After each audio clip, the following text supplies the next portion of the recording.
Standing out in a crowded marketplace is tough.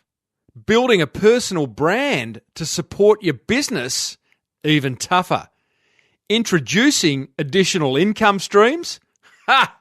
Pipe dream. Maybe not. Listen in and discover how to do all three. Welcome to the Small Business Big Marketing Show, where successful small business owners share their secrets to take your marketing to the next level. Now here's your host, Tim Reid. Welcome back, listeners, to another episode of Australia's #1 marketing show. I'm your host, Timbo Reid, but you, right there, so much more importantly, are a motivated small business owner ready to crank out some great marketing. And that's what we do around here. So let's get stuck in. Big show today. Very big show.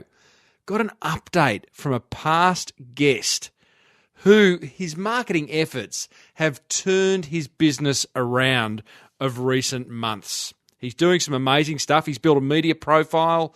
He's added additional income streams and increased sales.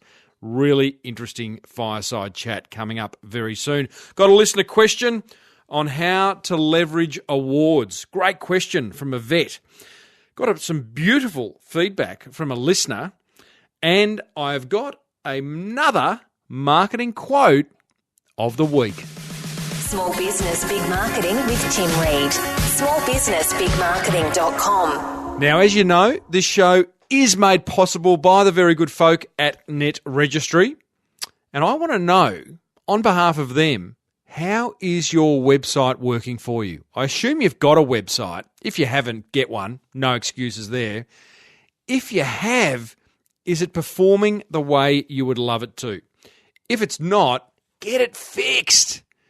You're probably leaving money on the table by not optimizing your website. And by optimizing it, I mean, having the right hosting, having the right CMS, content management system, preferably WordPress, and a great design for your website. One that looks great, one that moves fast, loads fast, one that does what it should, and that's optimized for the search engines. So your metadata is kind of sorted out, for example. Getting a bit geeky there, don't worry. netregistry.com.au is all you need to know. They help you get your online marketing sorted, and they get your website sorted big time. So head over to netregistry.com.au and tell them Timbo sent you. Righto, let's get stuck into a listener question. This is a ripper. This is from Paul Rutherford of vetlounge.com.au. He says, "Hey, Timbo." G'day, Paul. He says, "I've got a question about how to leverage our business achievements. We have started 3 veterinary clinics in the past 4 years. Crazy, I know. Good on you, Paul. We've worked hard on our marketing and developing our brand and believe we are doing an okay job. Always room for improvement." I reckon you're probably doing a really good job, Paul. Gee, we can be harsh on ourselves. We can be so harsh on ourselves. Always comparing our worst to others' best. Huh? Do you do that? I can find myself doing that. It only creates pain. I would suggest stop doing it and give yourself a pat on the back for where you have got to so far in your business. Anyway, I digress. Back to Paul. He says, over the last 3 years, we have entered a number of business awards, mainly as a team-building exercise to build excitement within our staff. What a great idea. Don't even enter those awards with the intention of winning, but building excitement in your staff and getting them involved in the process of entering awards. I think it's a great idea in itself. After entering a number of awards, I'm back to Paul here, now I believe they are also a great way of auditing our business as they each are different questions, as they ask different questions about our business. Hey, there's another outcome of entering an award without even looking to win it, because the questions these awards ask often force you to look hard into your business and maybe even create materials that you previously haven't had, because these awards can be quite onerous in what they want from you. Back to Paul. To our surprise, we have won a number of them. Good outcome. For example, the Telstra Business Awards in Queensland winning for Best New Business, Gold Coast Business Excellence Awards, and so on. My question, Timbo, is this: how can we best leverage these achievements? Thanks, Timbo, for your passion for small business. Any ideas would be great. Cheers, Paul. Paul, it's a great question, mate. First of all, number one, it's all about me, the customer. How does you winning awards benefit me, the customer? That's what I want to know. And if it does, let me know. But don't get up on the roof and shout, we won an award just for the sake of winning an award. We're very, what's the word I'm looking for? It's all about us. That's the bottom line. I was going to say we're very greedy people. No, we're not. But we are interested in how something a business is doing is going to benefit us. Number two, use the awards. Use the fact that you've won these awards during moments of truth when clients are in decision-making mode about your business. That could be on your website alongside services, a description of your services that you offer. That's when people are looking at making a decision. It might be a counter card at the counter in your surgeries where people are handing over their hard-earned and they're going, oh, you know what? These guys are good. I'm glad I've got these guys. They've won lots of awards. It might be a sticker on your door reminding people that they are entering a very good veterinary clinic. And it might be on quotes. When you send a quote to a client, remind them that you've won awards, big awards, so that it reassures the client that they're making the right decision. There's a thing in marketing, I've spoken about this before, called post-purchase cognitive dissonance. Big word, but it's all about reassuring your clients that they have made the right decision. And awards can be good at that. So, Paul, well done, mate, on winning an award. By the way, I love your website, and you've got a slider on there all about an open door policy where people can arrange, you're happy to take people behind the scenes of your clinic at any time. I really like that. It builds trust. Anyway, I digress. Listeners, if you've got a question, send it to me, tim@smallbusinessbigmarketing.com. Even better, join the forum over at crankmymarketing.com. I'm in there every single day answering your marketing questions, and I'm joined by a lot of other motivated small business owners from all around the world. Now, I don't share feedback from listeners every episode, every week. It's just not what we do around here. But when I receive feedback that I think is relevant to helping you grow your business and manage your marketing, I will. And I have got exactly that kind of feedback right now. It's from Kathy Taylor. Love it. She says, good morning. It's very formal, Kathy. Good morning to you, Kathy. I'm an expat from Sydney and I'm now living in Connecticut in the US. I've been a state trooper. Oh, wow. For the past 13 years. And my husband and I have 4 kids. We have a small farm, which I love, and along with all my other hobbies derived from this, I started making soap. Of course you did, Kath. You've got plenty of time on your hands. You've only got a farm, 4 kids, and you're a state trooper? Yeah. We must do that sort of between, 1 a.m. and 3 a.m.? I digress. She goes on to say, people love my soap. So now I'm starting my own company and have jumped into the amazing and intimidating world of business. Hey, Kath, it's only as intimidating as you make it. Don't let it be. Have fun. Be light with it. There's too much heaviness in business as there is. You know what I mean? So put a smile on your dial each time you do something around your soap, which I'm sure you do. Back to her note. I have been reading up on marketing and came across your podcast. I love listening to an Australian podcast. It's good for my heart. Oh, there you go. My podcast is now approved by the Heart Association. I have a heart tick. But I must confess, I feel like listening to your show is giving me an unfair advantage over everyone else. Good on ya! I hope it does. It's certainly my intention, Kathy. There is no shortage of handcrafted artisan all-natural soap, although mine is very, very good. That's very true. You know, like every market is crowded, right? You're going to learn shortly from Darren Finkelstein about sticking your head above the trench and getting noticed and being successful in a crowded marketplace. Never let that stop you having a red-hot go in your business. Now, back to Kath. But what I've learned from you is that I'm not just selling the soap. I'm selling me. In order for the people to buy in, they must have a sense of genuineness and trust. Absolutely. You've got to build a brand, Kathy. And that's why people buy from people, right? That's why Branson puts his name behind Virgin. That's why Gates connected himself to Microsoft, why Jobs connected himself to Apple. You know, like having a personality in front of the business brand as well, I think is a really powerful thing. Again, you're going to hear from Darren shortly, and that's exactly what he's done with his business. They are not just purchasing a bath product, they want to be on board for a whole experience. People want to be part of something important, be treated as an individual who matters. It sounds complicated, but it is actually the basis of human nature. Oh, I like that, Kathy. You are a smart state trooper, come mother, come farmer, come soap maker. I take notes on every show and listen all day at work. I listen to some episodes twice and make sure I hear and understand.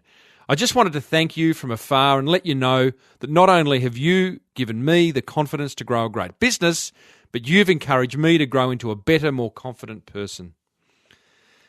Wow, thanks, Kathy. Thanks for letting me know that. That means a lot. Thank you for sharing yourself and your ideas, your great guests, and the portal back home. Kathy Taylor.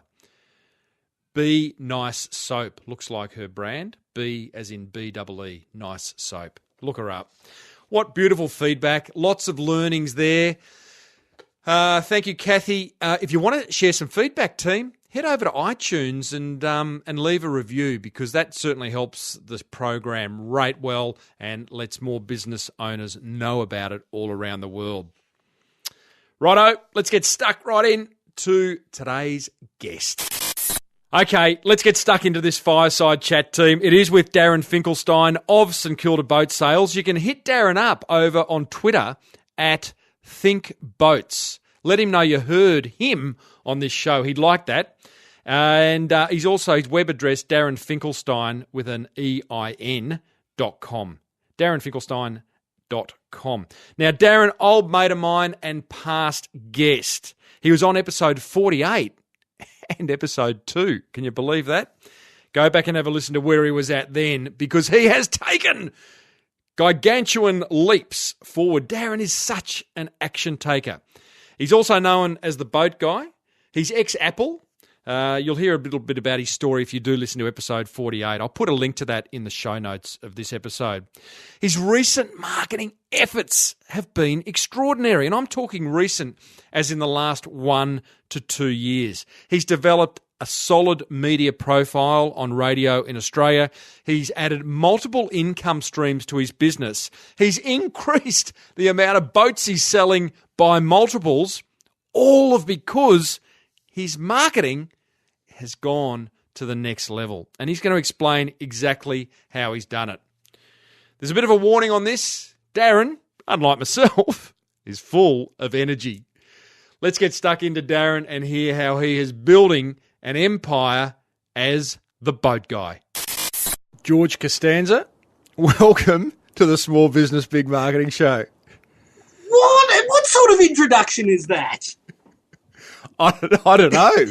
But You can't call me George Costanza. How does it make you feel, Daz? Oh, mate, look, I got a friend of mine that I call George Costanza because he looks like him. You're he's kidding, short, mate. He's overweight. He's just a little barrel with legs, and I so don't see myself like that. No, physically, from the shoulders up a little bit, but just general kind of personality. I think there's a little bit of George in you. Oh, man, oh, man. Okay. Just go with it, mate. Yeah, okay, I'll own it if I have to. Well, interesting question. Who do you see yourself as? It's a really good question, Tim. Thank you. It's a really good question, and it's a question without notice, so I'm actually a bit stuck. I'm not sure who I see myself as. It might I know not what be, I'd like to be seen as. Yeah, okay. Who? Oh, look, I like to look up to people like, Kelly Slater is my absolute idol, but, and look at really good guys. And I don't barrack for Hawthorn, I know you do, but look at Luke Hodge. Hodgie. He is just a good bloke. He's a bloke now you we've got to trust. explain to overseas listeners, he is just like, I don't know. I don't know how you explain to someone like Luke Hodgson, overseas listener. We won't even go there. But Kelly Slater, what do you love? What do you see in Kelly Slater besides an amazing lifestyle that you would love a piece of? Well, he's had longevity, right? He's been at the leading edge of his industry during a time of significant change. Mm-hmm. He is an absolute clean skin. I mean, when you look at the likes and I used to have a huge level of respect for Lance Armstrong, and of course that all went out the window. Yep. But Kelly Slater is a clean skin. He's become incredibly successful by not shoving stuff down your throat, by what appears to be not compromising his values, by just being really good at what he does. Do you reckon he sledges out the back? Oh, you know what? I think his presence would scare the living suitcases out of any young grommet surfer that's out the back with him. Daz, do you I've spoken before to listeners about how, I don't know if I've used the word channel, but I do. I channel Jamie Oliver. I was like, what can I learn from Jamie on an ongoing basis? Do you do the same with Kelly Slater? Oh, look, I don't think... No, I don't. For me, Kelly Slater is a little... it's not somebody that I've never met. I've watched him never surf. met Jamie. No, but I think Jamie, you see so much of him on television. You feel like and watching his 30-minute meal shows and all that sort of stuff on TV myself, I feel like I know him by watching him on telly.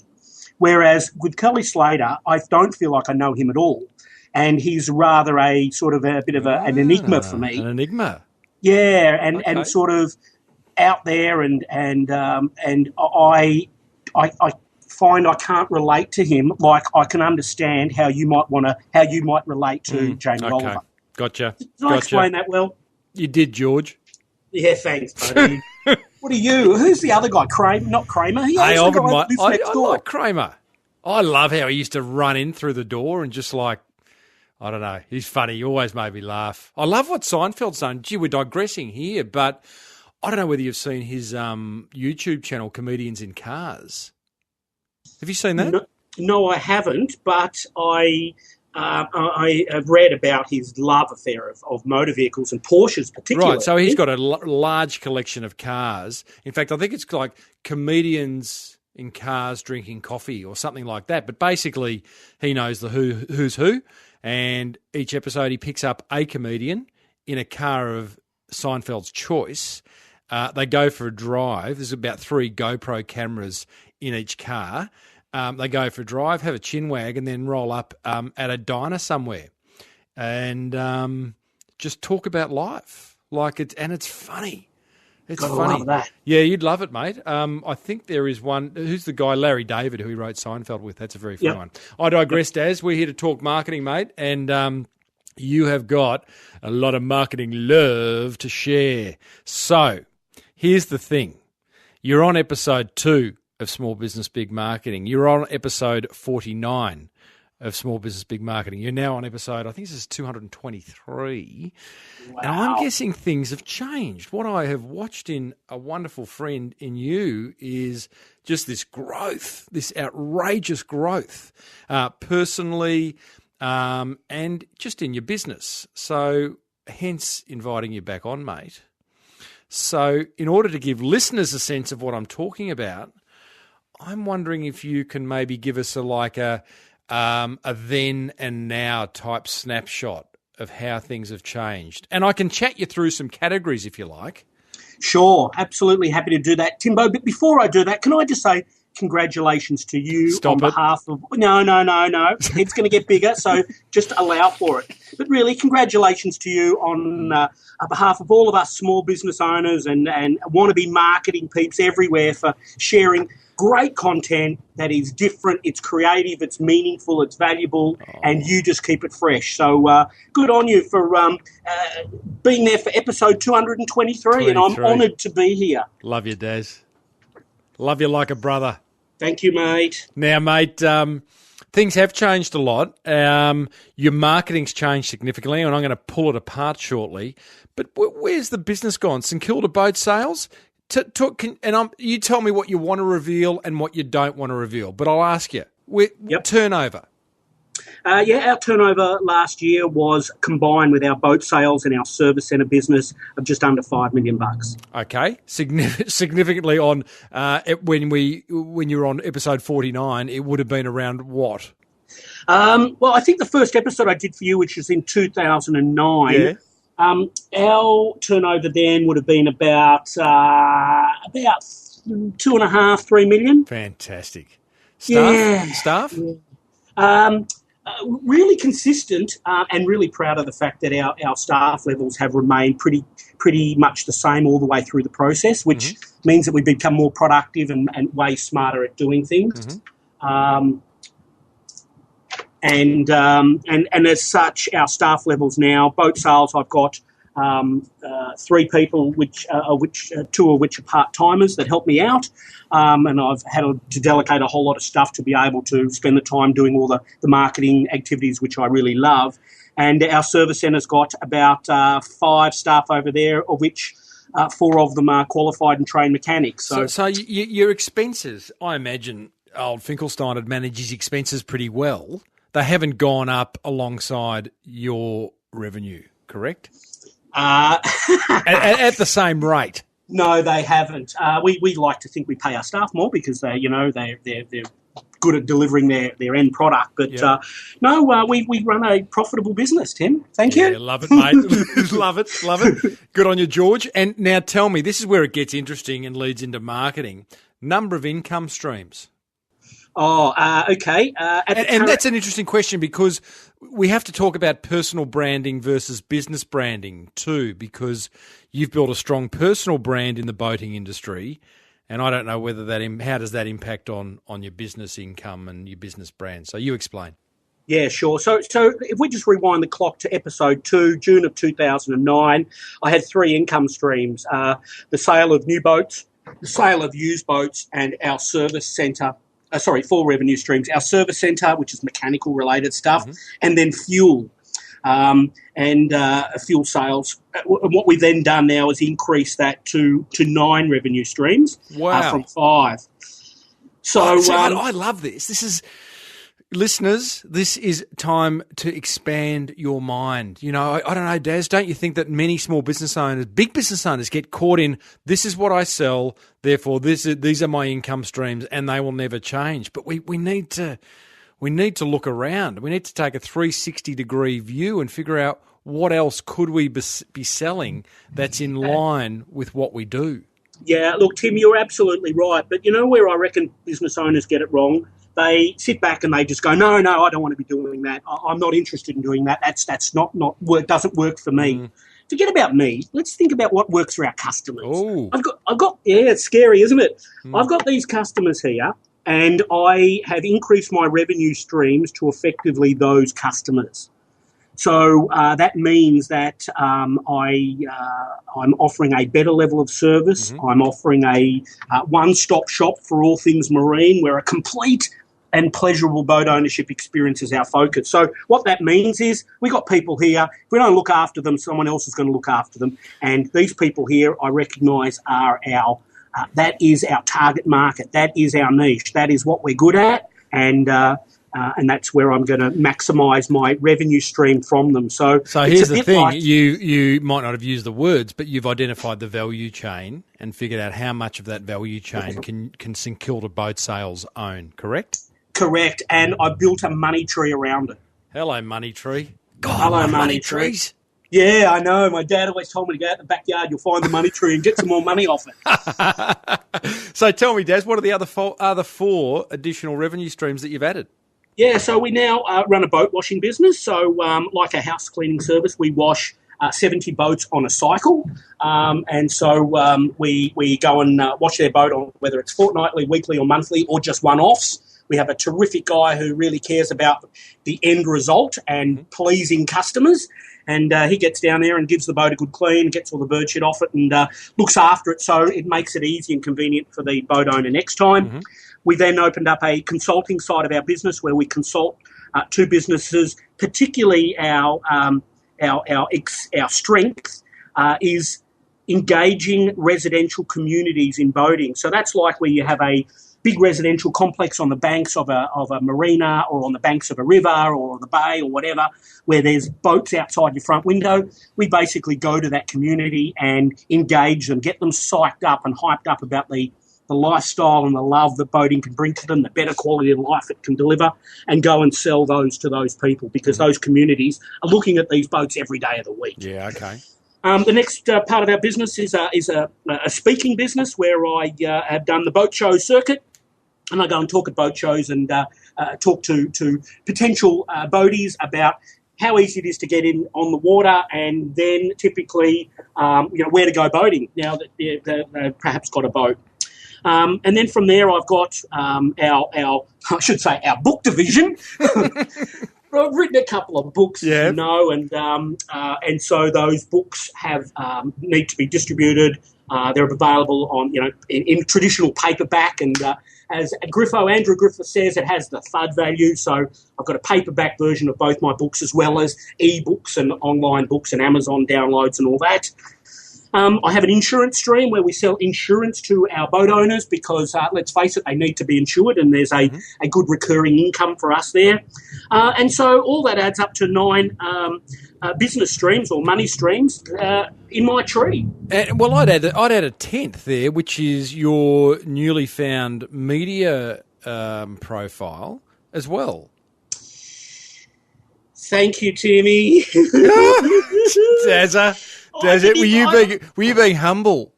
Well, look, it's a bit of I was going to say humility. That's not such a word. No, that's not. I'm an author. I can say whatever I like. Yeah.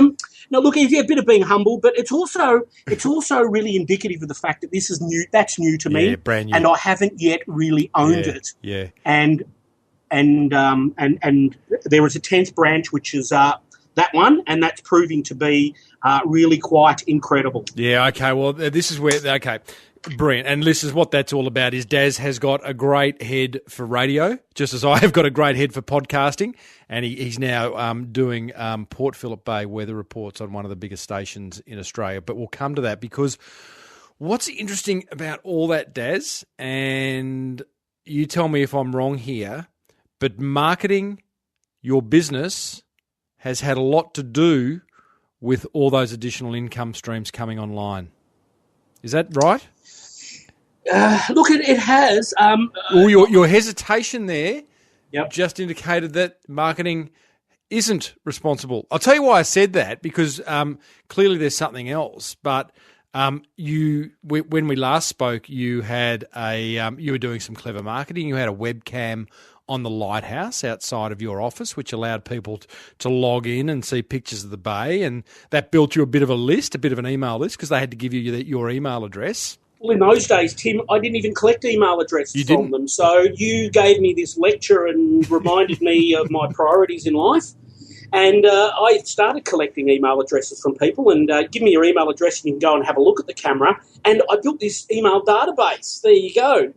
6,000 people I have on it now. Wow. All have an interest in my market. Okay, so then you did that, and then off the back of that, you got, well, what are you going to do with that database? You very cleverly started to do a weekly video on YouTube, giving and sending it to your 6,000 strong email database, saying, "Hey, this is what the weather's doing on Port Phillip Bay this week. Get amongst that. Here's how it's going to affect your boating." So you've had WeatherCam email address, building that list. You're starting to then do these weather reports on YouTube. These are kind of little steps, and then wasn't the next thing a book? Yes, you know what, you're right. It all started. Well, boy, oh boy, I'm starting to get all teary at this, Tim, because this changed everything that I did. My point exactly, Daz. So, what was your hesitation? Because I'm interested. Because marketing. I mean, I'm not suggesting marketing is the result of your entire success, but you've done some clever marketing, mate. And however we define marketing's what you do when you can't go and see someone. But it's like, writing the book led to something else, and that. So, what were we going to say? Oh, Tim, you know what it is? I just get so caught up in the in the journey I'm on, right? I just get it's like I'm on a treadmill and I'm just pumping this stuff out. And I actually, until you then just got me to stop and think about what it was that started it, I would have just kept on going and not stopped and recognised that. Right. But it is, and without therapy a word session. of a lie, This is a George Costanza therapy session. So I told you. But Tim, without a word of a lie, that was the moment that everything changed when I started collecting people's email addresses from the webcam, and it was your idea. Because I wasn't doing that. I was just had this webcam and offering people a free service and not getting anything back for it. And you said, Dazza, don't do that. Stop doing it for nothing. Get their email address. By all means, be helpful. But I think there's this difference between creating art, which is what a webcam on a lighthouse showing the bay is, and asking for something in exchange, i.e. an email address. That becomes a commercial reality, you know, and brilliant. So getting that 6,000, all of a sudden you've started to build a tribe, and this is a lot of small businesses don't understand this concept of building a tribe. That tribe could be 20 people. For you, it's 6,000 on an email list. You know, whatever it is, that tribe is a group of people who have opted in. I mean, that's email talk in itself, but they have opted in to receive ongoing communications from you, and hopefully it's two-way communications. And you know, on a weekly basis, I have very little of those 6,000 people that unsubscribe. You know, I'm lucky if I have 10 people that unsubscribe every week. And all I had to do was ask them, and everybody, of course, says yes. So I think one of the limiting beliefs from a small business perspective is, no, I don't want to ask people to do that because they won't say yes. Yep. Boy, oh boy, the only reason why they won't say yes is because you think they'll say no. Correct. It's got nothing to do with them because you haven't even asked them. I have at the end of each episode, Daz, I have inspirational marketing quote of the week, and about 3 weeks ago, the quote was, ask. Yeah, oh, man. Sometimes you just got to ask. You got to ask. And I learnt this from a guy, Steve Sims, who I had on the show a couple of years ago, and he runs this business in LA that he can basically get you anything you want. And when I asked him how he went about getting anything you want, you got to ask. He said, you will be surprised. And we've been through this, but I think it's worth reinforcing, is that you just will be surprised how many people will actually say yes when you ask for something, because everyone else is too scared to. Yeah. So, mate, love it. Just going back, and we've got the Lighthouse Cam, we've got an email list, we've got a YouTube channel. By the way, listeners, Daz's YouTube channel, the way he creates the videos, it is an iPhone on a tripod with a $60 wide lapel mic buttoned on his shirt, and he just talks to. He's got his sunglasses on. I'll put a link, Daz, in the show notes to this episode so people can see. But thank you. You know what? My point, it's just really helpful marketing. It's not Hollywood production. You know, Daz is sharing good quality content in order to give his audience a better boating experience. And as he does more and more, guess what? He gets better and better.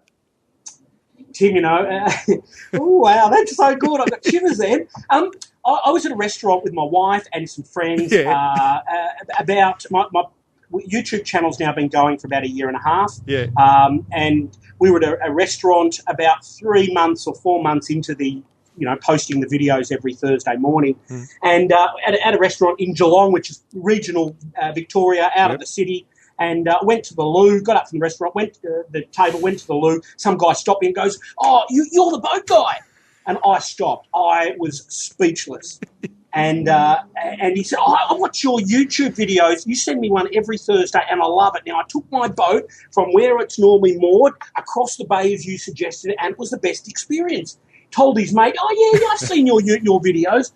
I've never been speechless about anything in my life. I hope other people in the restaurant were hearing this. My wife stood there, and she sat there with our friends, and they all couldn't believe that I'd gone white. I was tablecloth colour. I was completely shocked. And, you know, when you pump these things out, you sometimes don't get any feedback, or you get a little bit, and it's sort of, there's a lot of reasons why goes through your head that, you know, maybe it's getting a bit hard, maybe my message isn't right, you know, all that sort of negative self-talk stuff.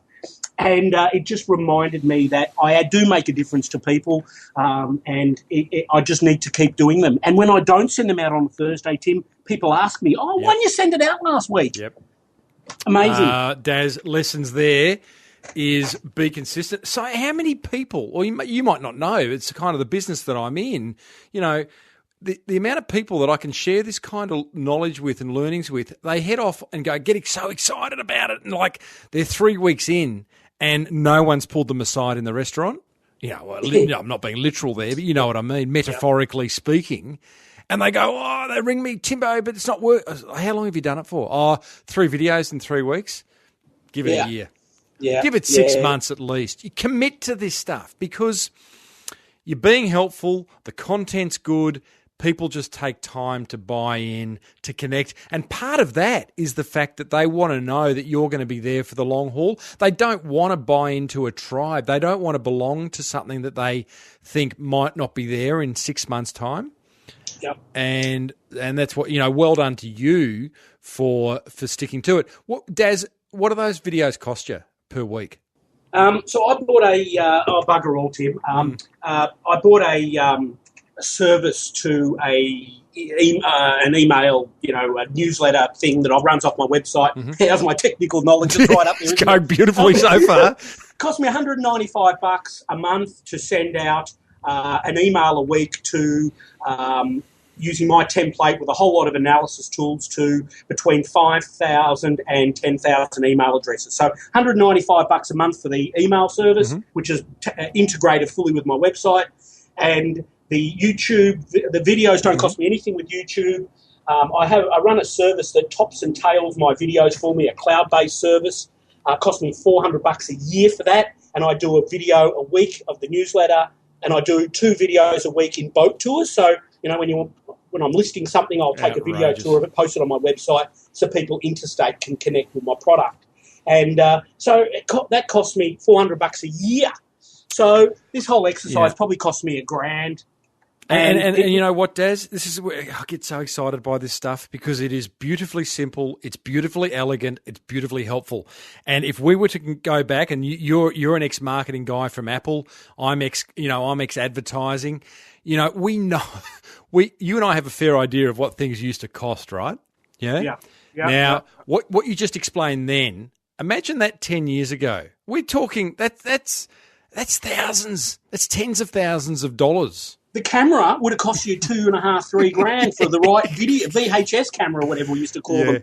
Now we've got iPhones in our freaking pockets that are incredibly brilliant. Yep. Yeah, exciting stuff. So, okay, I'm going to move forward. YouTube. What happened after that? It was at the book. It was book. You wrote a book. Yeah, correct. I wrote a book called Honey, Let's Buy a Boat, Everything You Wanted to Know About Buying and Selling a Recreational Powerboat But Didn't Know Who to Ask. And let's be clear here. It's 12 chapters giving blokes 12 arguments to share with their wife as to why they should buy a boat in their midlife crisis, correct? Tim, it's just as much about the women buying the book yes, thank you, their Darren. husbands saying, you need to connect with your family more because you're working too hard. Right. You need to start thinking about all of us guys. Let's do something together on the weekends. Love it. Love it. I take that back, Darren. I mean, how flippant of me to think that you would write a book like that.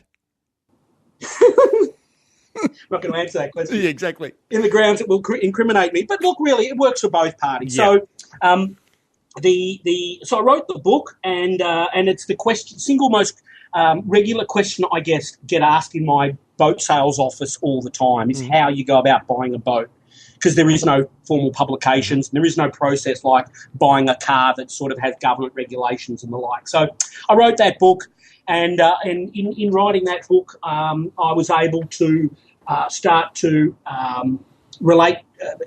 answer people's questions in the videos that I was doing. So I took some of the components out of the book and made YouTube videos out of them to upload to my website to explain processes and give people a really good insight into the sort of micro components of what I do.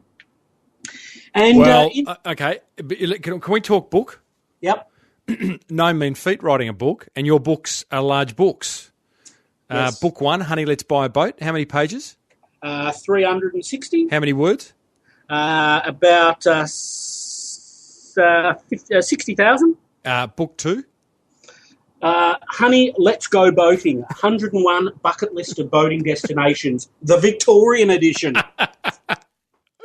Right. How many words?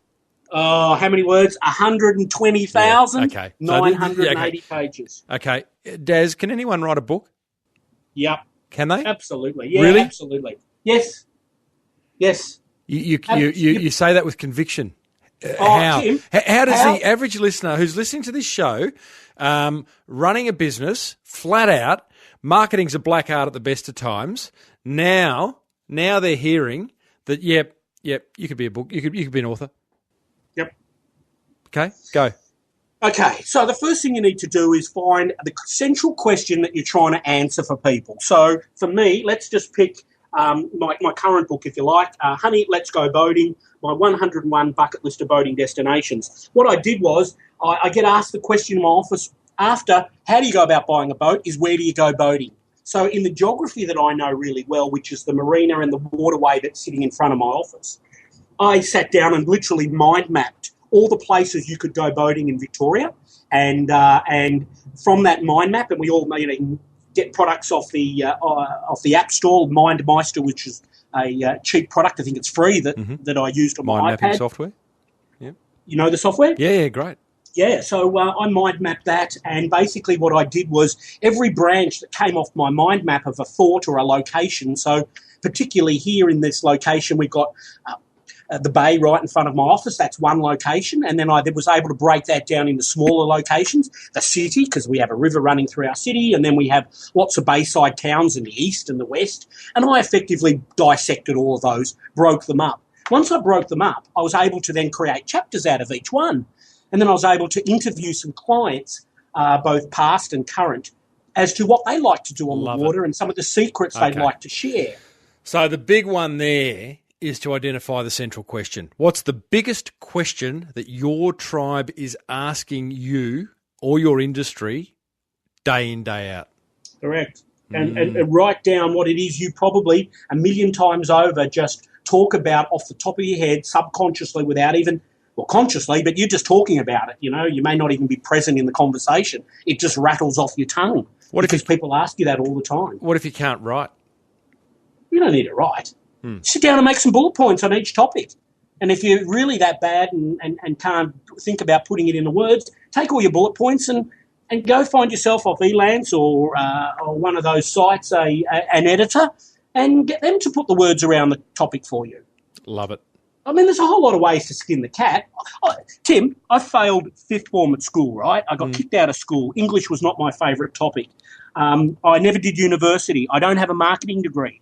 All those things went through my head. My spelling's atrocious. How long did you carry that with you in your life, Daz, before you go, you know what, none of that matters? I reckon I carried it with me. Well, I can tell you now, listeners, I'm 52. I wrote my first book when I was, wrote it during my 50th birthday. Matter of fact, I got up in front of my friends and at my 50th birthday speech and told them that I'm writing a book, and everybody couldn't believe themselves. They thought I'd actually drunk too much at that time. But, you know, you can do it easily. It doesn't matter. Age is not important. Time's not important either. Don't tell me you haven't got enough time to do it. You'll make time if it's that important. Love it. That's inspiring stuff, mate, and you knocked out that second one real quick. It's always that first one of anything. First podcast, first video, first book, first whatever. First kiss, hey?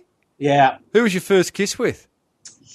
I'm not even sure. I think it was with my hand to practice. So I wouldn't do the wrong thing if I got lucky enough. I can't even remember that. Well, you weren't going to get a knockback. See, George Costanza would have done that. Kissed his hand? He would have. Would have been a whole episode about it. Funny episode. Love to watch it. Great episode. Episode. My point being, you're a lot closer to him than you think. Thank you for that. Thanks for the reminder. What was her name, Daz? You got the hand. You got the hand fixed. You got the hand out of the way. Look, I don't know who my first kiss was. Really? I don't remember. No. Oh. No. Prue Salthouse was mine. Prue Salthouse. Mm-hmm. Gosh, she must have left a mark if you still remember her all these years later. Well, I think it's just out of respect, Darren. She may well be listening to this show. I don't know.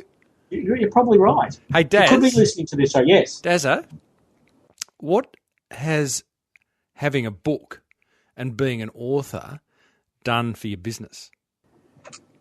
Oh, wow. It's a big question, Tim. The first thing it's done for my business is given me... Yeah, oh, shit, yeah. Oh, sorry. Yeah, hell yeah. A lot. It's given me, firstly, the thought in my brain, or the proof in my brain that I've actually written a book. I now believe that I can do whatever I want if I put my mind to it. Right. There's no self-limiting beliefs. Wow. The other thing that's significant, because that would therefore play out in other aspects of your business and your life. Well, completely. So it's given me now the understanding that I understand how my little tree works, my money tree as I call it, and I understand who my target audience is, my core marketplace, who are the people, who is my ideal customer, and I want to focus on looking after my ideal customer. So I now look at my business through very different glasses, and I have a platform to whatever that next good idea is, to be able to go to that marketplace and be able to deliver a solution to a problem. And that delivery of that solution is really critical for our business to keep going. I need to find the next thing. But okay. I've got a book. I've got a 6,000 people audience out there, or person audience out there, that I can deliver something to. I've got credibility. I'm an author, so I have immense credibility in my marketplace. Am I tell me if you want to share the number or not. But you're not getting rich by selling your book. You're getting richer by having a book. Is that fair to say? Yeah, totally. So, okay, because this is important, listeners. Don't think, oh, really? I'm going to write a book. I'm going to sell, a couple of hundred copies. That's not going to make me rich. Not the point. You're not making money out of the cover price. No, I'm not. And my goal from the outset, Tim, wasn't to look at the difference between a cost price and a retail price as my margin that I'm making on every book, and that's how I'm going to get rich. So how does a book build your business and make you money? Because what happens, Tim, is that someone reads my book and then they think, that guy, Darren Finkelstein, he wrote these books. I've heard him on the radio. I've watched his podcast. I've been to his website. He knows what he's talking about. If I'm going to go and buy a boat, go and talk to Darren. Why would you bother going to talk to anybody else? And that's where the difference has been. Okay. So how was that? Tell us about the feeling when someone has rung you or walked into your shop, your store, and said, I've read your book, now let's buy a boat. Honey. Honey, wow! I'm smiling, and it's one of the most rewarding and fulfilling moments. And then when you move through a transaction with them, and they start quoting you off page 176, Darren, you said we need to do this. Wow! So will you be doing it? I assume, and I go, of course. Wow. That's why I wrote the book. Hold me accountable to my words, because my words aren't bullshit. My words are how I run. Pardon? Do you get teary? I don't get teary. I tell you what I still get, and I need to get over it because people really appreciate the difference that I've made, is when they ask me to sign a book. Yep. I just feel, I still sort of, part of me feels that, am I really worthy to sign this book? Imposter. Yeah. Imposter. And I really wrestle with that. Andrew Griffiths has sorted me out with that. And what did he say? Oh, he just said, Darren, that's just a really silly way, a juvenile way of looking at the exercise. Mm-hmm. You wrote the book. They are your words. They are your ideas. And people the people want to listen to your ideas. They trust you. And when they have gone to the trouble of buying your book and reading your book and wanting you to autograph their book, that's a sign of appreciation of what you've done for them.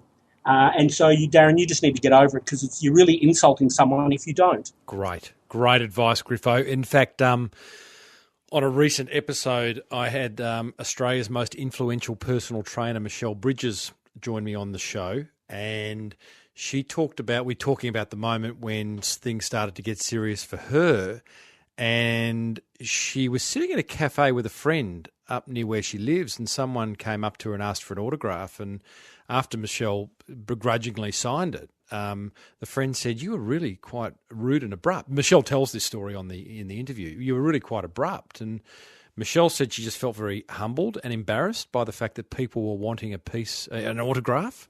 Yep. And a friend said, get over it. These people like what you have to say, what you have to do. Honour that. Yeah. Yeah? And look, it is about honouring that, and it's respect to those people. Forget about how you feel about the exercise. This is about someone paying $30, $40 or whatever it is for your book, and of their hard-earned money, and wanting to hear a piece of your story and understand a little bit more about you. And it's respectful to sign it. Daz, you've sold more boats as a result of being an author times 2. But what other outcomes have resulted from those books? Oh, wow. Look, probably the most noticeable. I mean, certainly. So in our business of selling boats, we also need to list boats like a real estate agent does with a property. And since I've had my book, I have a 100% strike rate, and my book's been out now for nearly 2 years.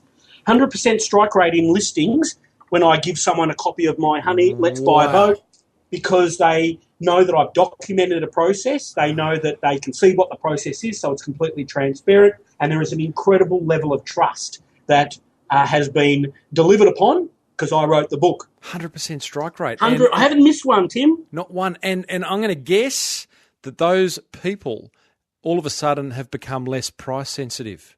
Oh, yeah, you know what? Absolutely. As a result of knowing that the boat is in the right hands, they trust then you. Become more trustworthy of the service that I offer. Just like that. Like that. How good's that?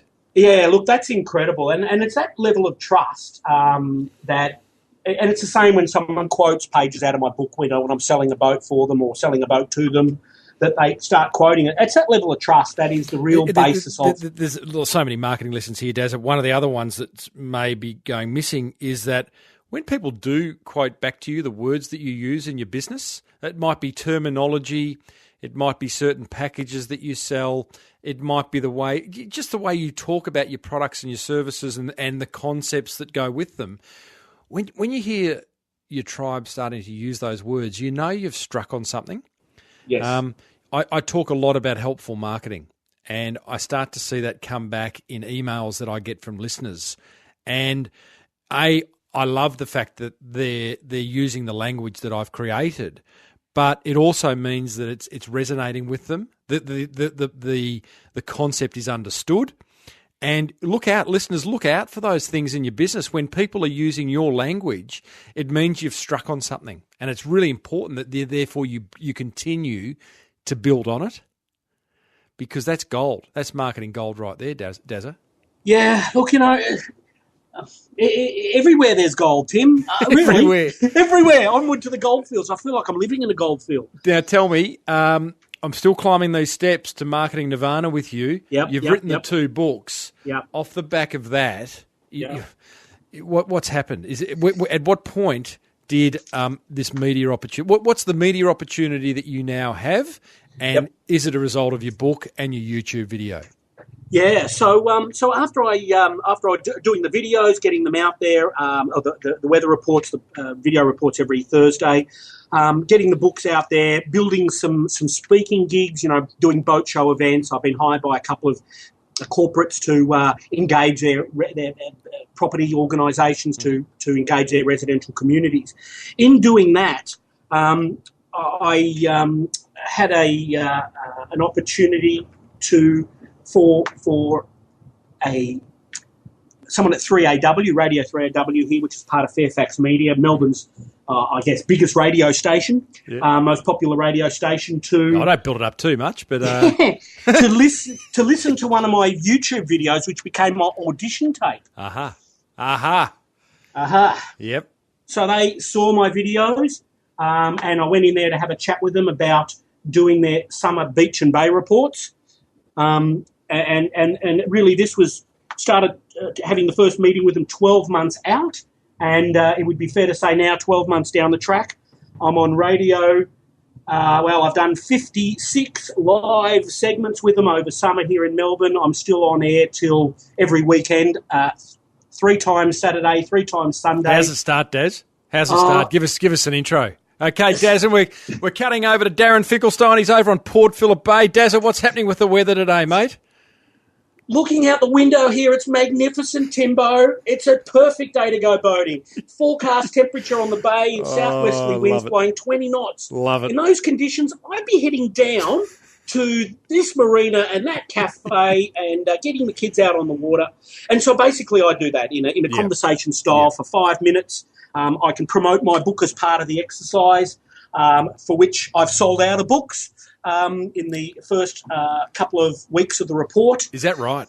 Yeah, sold out of books, Tim. It's been an incredibly brilliant experience, so much so that I've ordered some more books, of course, but I've been able to do some events with my other clients during the period of time and been able to plug those events on the radio, and I have people coming out to see me, as a meet and greet at the other events, and everything's all cross-pollinating beautifully. So, Daz, I'm going to pause here because one of the things, that there's a concept I've kind of starting to coin. I haven't got the right words for it yet, but it's the Facebook theory, and the Facebook theory goes like this: when you look at Facebook and you see everyone having a good time, you get a bit down on yourself, right? And I don't want listeners to fall into the trap of listening to you and going, oh, Daz, he's done it all. He's got the book. He's got the YouTube videos. He's on 3AW. He's speaking. Listeners, I know Darren, and Darren is just a solid, everyday bloke. You would meet on the street and you would just think, that's not the guy, surely, with the book and the videos and the radio and blah, blah. My point is, Daz, you're doing amazing stuff, mate, and mate, continue. My second point is to the listeners, everything we talk about on this show, from a marketing perspective to grow your business, is absolutely possible, and is well within your reach, and you're probably halfway there already. You just need to have the bottle to give it a red-hot go, and that's what Dazza does. That's the point of difference. That's why Dazza is Dazza. And that's why you might be just sitting there at the moment, not ready to take that leap. Take the leap and you'll be amazed at what happens. Back to you, Daz. Oh, Tim, you know what? Thank you for that. Can I just say this, though? Yeah. That you told me to go and collect people's email addresses. Yeah. You did a podcast on using your iPhone to take video. You drummed into my head, I need to get my website set up for video to be embedded. Mm-hmm. You know what? Yes, I've done it all. All I've done is what you told me to do. Well, okay. Thank you. And I'll take that. But here's another learning. Sometimes people, you've got to listen. We've all got to listen. The universe, here we go, woo-woo. The universe puts people in front of us, puts podcasts in front of us, puts books. There's lessons everywhere, Daz. We've just got to be alert to them. We've got to have our radar on and just stop every now and then. Even if you're listening to this episode, why are you listening to it? What's the learning in it? Might be don't listen to another one, but hopefully it's not. Hopefully there's just a little learning, something that resonates with you. Take action. Take action. We talk about this all the time inside the Small Business Big Marketing Forum, Daz. It's the action, the willingness to fail, the excitement about succeeding that is the point of difference for so many small business owners that use marketing in an effective way, Just got to do it, just got to do it. Writing the last book, it just about broke me in the sense that emotionally and physically I was really exhausted. Right. And it's easy to chuck the towel in, and it's easy to think of all the other nice things we would prefer to be doing, but what we're currently doing or what we've committed to do. Mm-hmm. But if you work through some of that pain and that discomfort, you will actually get to a place that is it's really nice. Yeah, I agree. Oh, Daz, I'm exhausted. It hasn't got. Hey? It's got better still. No, you haven't. Surely you can't have any more. Yeah, I got one more. What is it? Do I know about it? Well, I'm on TV is it world now. First? Got a TV gig. Oh, you have too. I forgot about the TV gig. So George Costanza. Not a comedy show. What? Not a half-hour comedy show. Well, how? How did this? I think the how's the interesting bit. What is it? You're on. What's the TV show, and how did you get it? Yeah, so the TV show is called All About Boats. It's a 6-part series going to be on Saturday afternoons on Channel 7 Mate, one of the digital channels associated with Channel 7. Mm-hmm. And I'm going to host a number of sessions there about different elements to boating. And, of course, my book's going to be leveraged into the exercise. Yeah. And that's a fantastic opportunity and really, really tremendous. How I got that is word of mouth, a recommendation and a referral. Victoria Rose, hello Victoria, I hope you're listening, was involved in had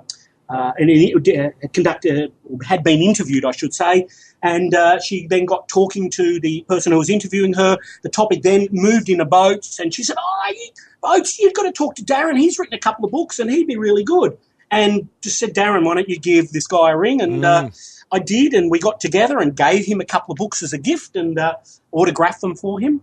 And he went away, read them, and came back to me and said, Darren, this is fantastic. And you showed him the YouTube videos, which again showed me my ability on camera and my ability. This is the thing. Well done. Another marketing lesson. The more content you create, A, it's a way to market your business, but B, you're building up an arsenal of content to show influencers who may be able to get you a column in the newspaper or a segment on a TV show or something on radio or a guest blogger or whatever it is. But powerful stuff to be able to put a book in the post or to be able to email someone a video that you've created just shows that you are committed to whatever business that you are in. You know? Have I left you speechless? No, Tim, wow. Committed. You know, we are committed. You've got to be committed to it. You've got to own your market. Well, there you go. Final lesson, own your market. Someone needs to be the most helpful in your industry, in your market. It may as well be you. My word, because if you don't do it, your opposition will, and then you'll complain and bitch that they've done it. You could have done it better, but you had an opportunity that you didn't put forward. I was going to do that. Oh, sorry. If only. Yeah, no room for if. Jump. No. Roll the dice. You roll the dice, Daz. I love your work, mate. It's been a pleasure to have you back for the third time. I can't promise a fourth time, but I feel like there probably is an opportunity down the track if this show's still going at some point. Hey, can I have my photo up? Because, I'm the only guest you've ever had not to have a photo. You can have your photo up, George. And see, George would want that. It's he's just all he's concerned about is getting the photo up. You can have the photo up. I'm going to put a video up in the show notes. I am going to put a copy of your book up. In fact, let's run some kind of competition, Daz. Where absolutely, I'm happy to give you half a dozen books of each topic, and you can go and run a competition with your listeners. I will figure out what that is, and put it on. I'll send it to my email list. That's what I'll do. Hey. You need to subscribe at smallbusinessbigmarketing.com to be a part of that. Daz, I said in the intro for listeners to hit you up at Think Boats on Twitter. Tell them they heard you here. They can find you at St.KildaBoatSales.com.au, DarrenFinkelstein.com. Mate, you're a media magnate. It's an absolute pleasure to have you on the show, buddy. Always a pleasure, Timbo. God bless. See ya. Well, what about that, hey? Not exactly a low-energy fireside chat. I do love talking to Dazza. He has marketing gold to share. Here's my top 3 learnings from that, thanks to the very good folk at Net Registry. Number 1, more of a question. What can you do to become the go-to person in your industry? Dazza is. He's the go-to person in the boating industry. Someone has to be the go-to person in every industry. It may as well be you in your industry, okay? So write a list of things that you could be doing now to position yourself as that person. Learning number 2, don't wait for all the ducks to line up, okay? Don't wait for perfection. Get into production. Daz is into production. It's a great thing to start punching out helpful content like Dazza does and get better at it as time goes on. Too many small business owners out there are just waiting for the right time for it all to happen, and it's not going to be that way. The sooner you start, the sooner you get better at it, the sooner you perfect it and start to see results. Number 3, identify your central question. The big question that all your clients, customers, prospects are asking. Break that question down into chapters. You know where I'm going with this. And then write the book. Yeah, write that book that's inside of every single one of us. As you know, I'm doing that at the moment. Not making too much of a hoo-ha about it. I just want to do it. I've nearly done it, actually. And break it into chapters and start writing. 1,000 words a day for 30 days. Maybe I talked about last week on the show, floss one tooth. Right? What's that about? Go back and listen to episode 222. Floss one tooth. Write 100 words a day. Then you might feel like you want to write another 100. And just little bite-sized chunks that make it easy. But them are top 3 learnings from Darren Finkelstein. Go and check him out. He's a good fella. Let him know you heard him on my show. He's on Twitter, @ThinkBoats. Go tell him whether you liked him, loved him, loathed him. You couldn't have loathed him. And let's keep the conversation happening. Hope you enjoyed it. Righto, we're nearly there. Long episode today, hey? Hope you found plenty of marketing GOLD as we have gone along. Hey, got marketing quote of the week. It's from Benjamin Franklin, none less. And he says, either write something worth reading or do something worth writing. I do love that.